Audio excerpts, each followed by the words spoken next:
Whether it's on this channel or other channels, here in the preparedness community, we focus a lot on gear and having the right stuff. Well, the reality is that when it comes down to a true emergency, your gear is important, but it's really the skills that you do not have that are going to expose you and get you killed. Today, we're diving into the 5 skills that you probably don't have that are absolutely critical. And frankly, none of us, or very few of us, have those skills and are ready. Let's get into it. Welcome back to TheOneRow. My name is David, and today we're diving into 5 skills, don't stick with me here, that some people might have 1, maybe 2, but most of us in the preparedness community are frankly just not prepared in these 5 different areas. And they're not that hard to actually get pretty far into getting prepared in. And I'm the same way. A lot of these skills I am lacking in. But as we get into the new year, a lot of people are thinking about New Year's resolutions here soon. And obviously we got to get through the holidays. And this isn't a New Year's resolution video at all, but just kind of, something to think about as we get into the new year of areas where you can cover some of those gaps. Because frankly, there's a lot of gaps out there. And yeah, some of us we've got some basic firearms knowledge, basic firearm capabilities, defensive capabilities. We've got food stored. We've got X, Y, and Z. We've got stuff. But really, there's some skills that we drastically lack. And it doesn't necessarily cost a lot of money to get these skills, but it does take time, effort, and acknowledging that we do not have those skills and that they are critically important. Before we get into it, come check out our live streams on Sunday nights at 9 p.m. Almost every Sunday at 9 o'clock, we get together, we chat, I interact with you live. You can ask us questions. We'll usually have a theme of some kind that we'll be going over, gears, plans, whatever it might be in the preparedness space. So come check it out Sundays, 9 p.m. Eastern. And if you do end up enjoying this video, please smash that like and subscribe to the channel. Unless you are a doctor of some kind, a nurse of some kind, physician's assistant, or maybe you were a medic in the military, unless you've got those skills, let's face it, we all lack trauma medical skills. And I don't mean just basic first aid, splinting stuff. I'm talking about if somebody gets shot, let's take a step back. If we have a grid down situation that lasts more than a couple days, right? And it's not just a small localized thing from like a tornado or hurricane. We're talking a massive regional thing without maybe we lose rule of law, that kind of thing. If somebody gets shot, if somebody has a massive cut of some kind, maybe, you're chopping wood and you hit your leg. Maybe it's not you, maybe it's somebody else. But do you and your group have those trauma medical skills? Again, it's not basic first aid because that's not what we're talking about. We're talking about serious bleeding out situations where if you don't get the bleeding under control within seconds, you are going to lose someone that you love. And let's face it, if you don't have those skills already, because you have one of those jobs or had one of those jobs at some point, I know the basics, I understand the basics, and I know what you're supposed to do, but I do not have the confidence to say to each and every one of you out there that my skills in the medical field are great, because they're not. So, how do we remedy this? Well, a couple ways. There's a couple things we can do. One is they have a Stop the Bleed course. It's a nationwide program that helps teach people how to stop massive trauma. It includes wound packing, tourniquet usage, some other things. It can be free some places. Sometimes it can be $20. But if you just do a web browser search for Stop the Bleed, that will go a long way to helping you have confidence to really understand how to use that tourniquet. I know we love just watching YouTube videos about how to do stuff, and that is helpful. And there's some things, some of these other skills, we actually will use YouTube to help us. But this is something where we can actually get training from somebody who really knows for free to $20 plus some time. And it's not that hard. But again, this builds your confidence and your ability to say, yeah, if somebody has a massive wound of some kind, I know how to pack it. I know how to use the tourniquets properly. I know how to Israeli bandage it. I know, blah, blah, blah.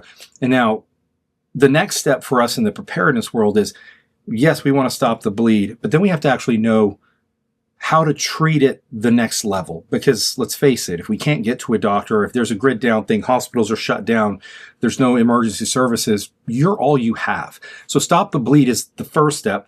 The second step is to what to do next, and that's a little bit harder. There are some good YouTube resources for some of this stuff. There is the survival medical book behind me, which is a good resource. There are some YouTube channels out there like Prep Medic, Mountain Mad Medical, that are good resources as well.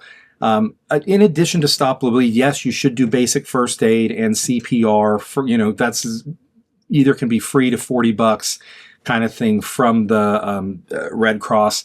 So that's not a particularly hard one, but a lot of us did that, and I've done that before myself, but I do need to do Stop the Bleed, so I have a little bit better knowledge. And then I do have this fancy book behind me, the Survival Medical Handbook, but let's face it, I haven't read it. Definitely need to crack that thing open and be a little bit more proficient. And my challenge to you is for you to get a little bit more proficient by, watching some of these YouTube channels that have good medical stuff, doing the Stop the Bleed course, CPR, first aid training, all that stuff is great stuff. The next skill that we tend to lack, sometimes we think we're good at it, but are we really? But it's land navigation without GPS. We've become so reliant on our phones. And for some of you old timers that are older than myself or at my age or even a little bit younger, but not like, currently in your 20s, maybe you're used to, you grew up on paper maps. I grew up on paper maps and written direction. When I first started driving, I didn't really, iPhones didn't come out till 2007. But from 2007 on, we've all become reliant on GPS on our phones with Waze, Google Maps, whatever it might be. And we've lost some skills there. If satellites go down, EMPs, just loss of power for an extended period, we don't have GPS. If we have to get around, paper maps, having paper maps in your kit is important, and many of you probably already do have paper maps of your surrounding area. If you have to go off-road and you lose the road as the marker, it can be very, very hard to do land navigation the old school way. Now, how do you remedy that? There's a couple ways. The military has free PDFs of military field manuals. You can look up map reading and land navigation online, free. You just literally download it and go through that and read that. You can do orienteering clubs, and it sounds interesting to you. They will teach you how to do that kind of stuff. The events they do are usually free to maybe $10, or if you go to like a local orienteering club, just look up online what is near you. That might be helpful or useful. One thing that I have found to be a pretty good distillation. That's the Professional Citizen Project books. This isn't paid or anything. I just like these books. By Jack Morris. This is Citizen Manual number 5, Land Navigation. And basically what they've done is they've distilled the military field manuals into a more consumable form and adapted it to the concept of a prepared civilian. And I've got many of their books behind me. What the whole idea of the Professional Citizen Project is to help citizens be more capable if it were necessary to actually become a fighting force to defend the country, et cetera, et cetera. And not to get into that, but it's actually a pretty decent read as well. And you can even just practice this by going to a wilderness area, turning your phone off, and just doing it the old school way and practicing. Now, obviously, read the manuals first before you go into the woods, but you can always then default to turning your phone back on, assuming you are in a place that has phone coverage. So if you do start to struggle a little bit, you'll be all right. Now, the next one is something that a lot of us in preparedness, a lot of us are, this community tends to be a little skewed, a little bit more male. That's not to say there aren't a lot of females into preparedness, because there are. Don't get me wrong. But I'd probably say it's like 60. If I look at my viewership metrics, it's like 60-40, 70-30 male to female. And I think that's probably fairly universal. The distinction is that guys, again, it's a lot of generalities here, but guys in this community tend to navigate towards self-defense and firearms. And don't get me wrong, there's a lot of ladies that love self-defense and firearms too. Love y'all. Not a lot of the guys are putting a lot of effort into food preservation and non-refrigerated storage. And that is a skill that we have lost as a country. My grandmother in rural South Carolina, she knew how to preserve food year round. They had the general market in town or the general store in town that had stuff they could get, but they had to do a lot of their own stuff. They used canning, they used salt preservation techniques, they used cellars underground to carry things through the seasons during the off seasons. So how can you get more proficient at this? Well, the USDA actually provides a complete guide to home canning. It's a free PDF, so check that out. In addition to that, your county will probably have extension classes of some kind that teach canning, dehydration, food safety. In addition, there's a lot of YouTube channels that have really good content on this as well, but you have to do it. You have to put in the effort. You have to learn, and then you have to practice. Because again, one of the things that we've got to get away from is learning by watching videos or reading or whatever. And that's the first step. But the second step is to practice it. Now, it's not to say you have to practice canning every month or something, or you're going to lose the ability to do it. But you have to go through the process a couple times to work out the kinks, to understand exactly the nuances of what you watch the YouTube video for, or watch the, read the PDF or took the class. Next up is one that, again, unless you served in the military or you just happen to be way into ham radio or something, you don't have these skills, and it's in communication and radio use. The reason this is critically important is if we ever did go down into an extended, SHTF type scenario, having the ability for you and your group to communicate via radio is critically important. Whether some of you are in your house, some of you are outside, down the road, maybe you're exploring a little bit somewhere nearby, running to a water source. Being able to communicate is critically important. And I know there's, you got to be careful, and ComSec super important. And I understand, there's possibility that somebody could intercept your communication. I understand all that. Many of us have little bow fangs, or we've got the Midway or whatever, Midland, little walkie-talkie things. And those are fine. It's not necessarily exactly what I would recommend. We'll again talk more about that. But do we actually know how to use them? Right? Do we know how to turn them on? Do we have channels pre-programmed? Are all the channels or all the radios that we have in our group, they're all programmed to the same channel? The reality is probably not. We might have some in a pinch. We could probably just set, do a hard set to a certain frequency and on a certain band and connect, and it would work. But we need more redundancy of that. We need more preparedness than that. So how do we get around this? Well, one is you can actually go get your ham license. The technician license for ham is like $15 or so. Super inexpensive. Hamstudy.org provides all kinds of useful information. Even if you don't want to actually get your license, you can just learn all the principles at hamstudy.org. There's tons of YouTube channels also that have some great information. Once you do some basics of it, my recommendation is to get 2 radios. And if you get, the cheap little UV5R Baofangs or the 5R minis, nothing wrong with that to start with. Grab 2 of them and actually load up a software called Chirp. Program the things to a, so both devices have the same settings, the same channel, frequencies listed, etc. And you're good to go. Because then you can actually practice with each other. Now, you do have to make sure you're not violating FCC laws. There are, again, hamstudy.org will help you know which channels you can use and not use, broadcast versus listen. And again, use at your own risk, stay legal. I've never heard of anybody actually getting charged.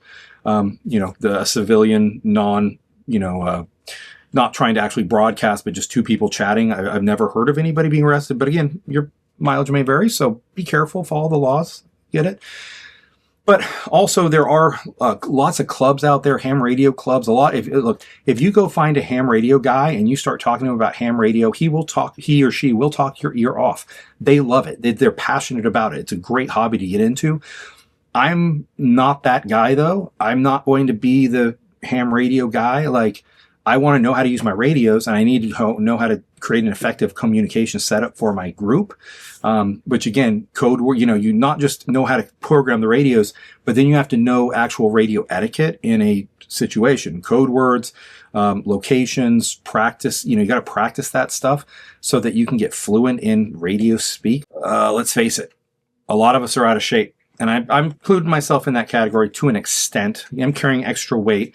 I am really strong, and I can carry a lot of weight for quite a bit of distance as long as I don't have to do it fast. But that's not good enough. I'm honest with myself. I'll be honest with all of you.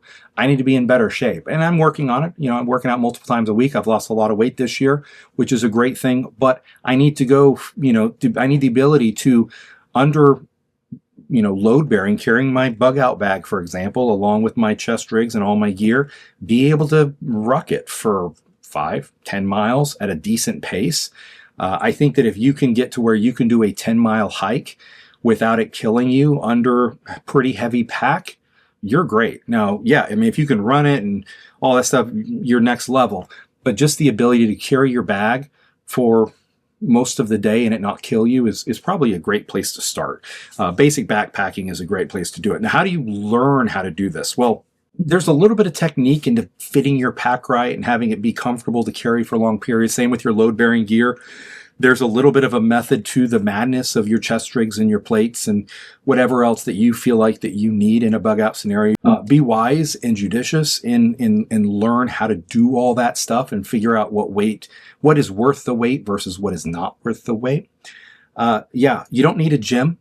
You just need a street and a backpack. And if you can do those two things, you can actually do a lot. Even if you don't feel okay, I know a lot of people are weirded out by like putting a chest rig on and going out and walking up and down the street. What you can do is just put a light backpack with a little bit of weight, maybe 15 pounds, backwards over your chest, and then put a 30-pound pack on the back, right? It can just be like school backpacks. They don't have to be fancy. It's to get you that exercise and to get you feeling like you can carry that weight. Great thing just for general health, but also if something ever does come down to it, we have to do the best we can. And again, a lot of folks have medical issues. A lot of folks have disabilities, handicaps, and I'm just saying whatever your situation is, do the best you can and be realistic with yourself. Don't lie to yourself and say you're doing the best you can if you're not. Be honest with yourself, a little introspection. Can you do better? My answer is yes, I can do better than I'm doing right now. I'm doing better than I was last year, but I can definitely do better than I'm doing right now. So I'm going to try to do better, and you guys will see progress, hopefully, because I'm on camera a couple times a week, and hopefully over time that you'll see some of the changes in this hot mess. If you found the video helpful, please smash that like button. Subscribe to the channel if you haven't. We'll see you next time.